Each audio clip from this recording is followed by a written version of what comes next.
Đi tuổi kẹt bắt nà xe bố về lại đấy mấy anh đi cho sao phải không mấy anh đi so với mẹ thì cả bây giờ cháu cả lại mà bà lu à mấy ảo cho tôi đi tự cho tôi chịu tự cho tôi đi thế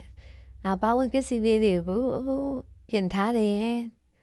mấy anh đi của ship mẹ à xí lì nè nè chỉ nói rồi à thế à mấy đi điều khoa học thế bây giờ mấy anh đi bà đi thà mẹ nghe đi cháu cái đi yêu cái này này nó sẽ short thà nào ba à thế bây giờ ship lại sản phẩm theo cái system mẹ sản phẩm gì à rồi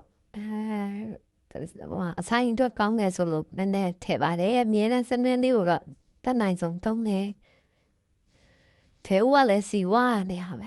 bây giờ sản phẩm đi ship lại bây giờ là ship thằng thà đấy mà chạy thà là lý điều chứ tông chú ninh yêu đi chạy thà là lý điều thế bà đấy thế bây giờ là liệu mũi nhiều ship ta bà mẹ hà lý à à thì ship ta thà đấy hà lý à thế nên nó nhiều đấyဒါမဲ့အလားတေချာမှုရအောင်စီတက်မယ်စီတက်လို့ရှိရင်အဓိကအဲ့ဒီကျက်သွန်နီဖတ်လေးတွေကနည်းနည်းလေးခြောက်သွားတဲ့အထိစီတက်မှမွေးသွားပေါ့နော်ပို့ပြီးတော့ဟင်းကမွေးတယ်အဲ့ဒါလေးတော်တော်လေးခြောက်သွားတဲ့အခါကြည့်လိုက်ရင်သိပါတယ်ဟင်းချက်နေကြလို့ရဆိုကြည့်ပြီးတော့အဲ့မှာခြောက်လာပြီးနည်းနည်းလေးရောင်နည်းနည်းပြောင်းလာပြီးဆိုလို့ရှိရင်အဲ့ဒီချိန်မှာတချို့ကတော့ဒီနေရာမှာအကြောင်းတဲ့မှုန့်ထည့်ကြတယ်ပေါ့နော်ကိုကကြတော့ငရုတ်တီးကြောင်းနဲ့အကြောင်းနဲ့သူငပိအကြောင်းနဲ့သူကသူအကြောင်းလေးကလှသွားမှပဲလို့သူမှဖြစ်လှသွားမှလည်းဖြစ်တဲ့အတွက်အကြောင်းတဲ့မှုန့်ကိုတတ်နိုင်မထဲပါဘူးအဲစီတပ်ပါတယ်စီတပ်ပြီးလို့ရှိရင်တော်တော်လေး6လာပြီဆိုလို့ရှိရင်အမှငပိစိန်သားထည့်မယ်အပိစိန်သားကနည်းနည်းကောင်းတာလေးပြူစားကောင်းတာလေးကိုဝယ်ထားလို့ရှိရင်တဲမပါတဲ့အတွက်သူကတဲလွတ်တဲ့အတွက်ပေါ့နော်တခါလေးထည့်လို့ရတယ်ရီဖြော်စရာမလိုငပိကူရဲ့ငပိကတဲမလွတ်ဘူးလို့ထင်လို့ရှိရင်တော့ငပိစိန်စားလေးကိုရီလေးတော့ပြစ်ဖြော်ထားတာကောင်းပါတယ်ရင်နွေးလေးနဲ့ပြစ်လေးဖြော်ပြီးတော့တဲလေးကိုအမှကြောက်အောင်လဲချပြီးတော့မှတုံးတာကောင်းပါတယ်ကိုကကြတော့ငပိစိန်စားကောင်းကောင်းပဲဒါတုံးဖြစ်တယ်ပေါ့နော်တုံးဖြစ်တယ်ဆိုတော့ဒါရန်ကုန်ကအမျိုးတွေလာတော့လက်ဆောင်ယူလာပြီးတဲ့အပိစိန်သားလေးလည်းကြာနေတဲ့ရခိုင်ငပိနေကောနော်ကြာနေသေးတဲ့အတွက်အပိစိန်သားကိုရီစီစရာမလိုပေါ့နော်သူ့ကိုတန်ဘူးတန်တန်လေးနဲ့တေချာတိတ်ထားတာမဟုတ်ဒီတိုင်းတစ်ခါလေးထည့်လို့ရပါတယ်ဟာအခုစီတက်တာလေးနည်းနည်းလိုစောင်းနေပါတယ်ပြီးလို့ရှင်တော့ငပိစိန်သားထည့်ပြီးအမှငပိစိန်သားလေးကစီတက်ထားတဲ့အချိန်မှာမညှို့အောင်ဘောနော်ငပိစိန်သားရောက်ထဲလိုက်ပြီဆိုတော့အရန်ညှို့ပါတယ်တပိုင်းငပိစိန်သားလေးကိုတေချာလေးမှွေပြီးတော့ကြည်အောင်လို့မှွေပြီးပါငပိစိန်သားလေးကိုအမှတော်တော်လေးမွေးလာပြီးကြိုက်တဲ့လူတွေတော့မွေးတာပေါ့နော်မကြိုက်တဲ့လူတွေတော့အဲ့ချိန်မှာပဝန်းကျင်တော့လိုက်တာလို့ကြားမဲ့အချိန်ပေါ့ဟာငပိစိန်သားလေး6လာပြီဆိုလို့ရှိရင်ခုနကြိတ်ထားတဲ့ပစုံကြောင်းလေးတွေကိုထည့်ပါတယ်ဒီရောလေးပစုံကြောက်က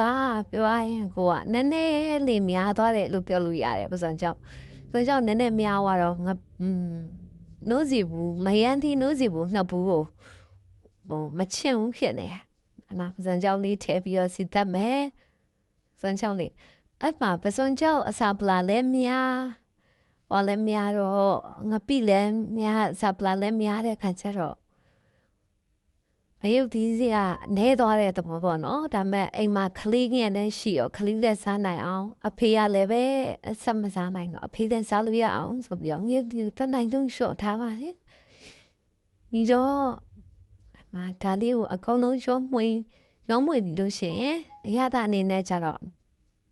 အဲ့လိုဟင်းချက်ရင်တော့အချင်းကစားနဲ့တွေ့ရင်ပိုးပြီးချင်တော့တဲ့အဲ့တော့ကိုကအချင်းမယန်းတိရငကိုရီကအချင်းစုတယ်လေအဲကြောင့်မလို့ငံပြာကြီးပဲထည့်ပါတယ်ချုံမုံလေးရဲ့ငံပြာကြီးလေးရဲ့ထည့်ပြီးရင်တော့အရသာလီနဲ့တမန်စားလို့မယန်းတိခင်ခွဲရပါပြီအဲ့ဒါလေးကိုမယန်းတိလေးကို နဲ့ဤထွားတဲ့ထိပေါ့နော်အဲ့ဒါလေးအဖုံးလေးတစ်ခေါက်အုပ်ပြီးတော့ထားလိုက်ပြီးရပါပြီရှင်အမိကမယန်ဒီပဇွန်ကြောက်ကျူပါဒီကမယန်ဒီက20ဘူးတဲ့ပဇွန်ကြောက်က45ဖက်ဖို့ထည့်လိုက်ရတယ်အဲကြောင့်ပါရန်စားလို့ကောင်းပါလေရှင်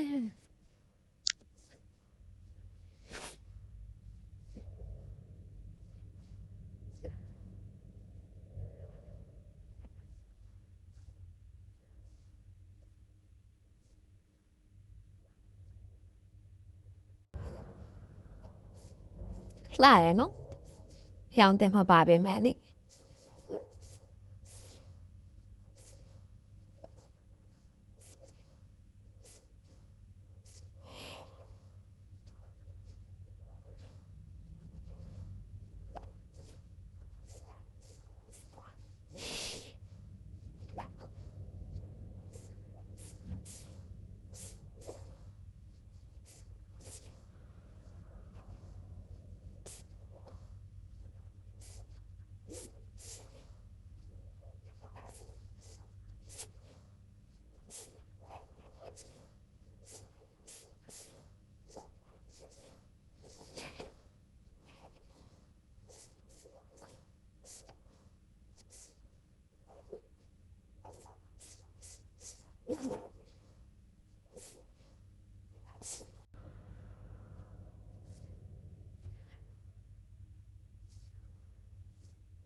ဒီညမှာလေဒီလိုမျိုးတက်ပြီဆိုလို့ရှိရင်အဖုံးအုပ်ပြီဆိုရှင်အမီးလေးကို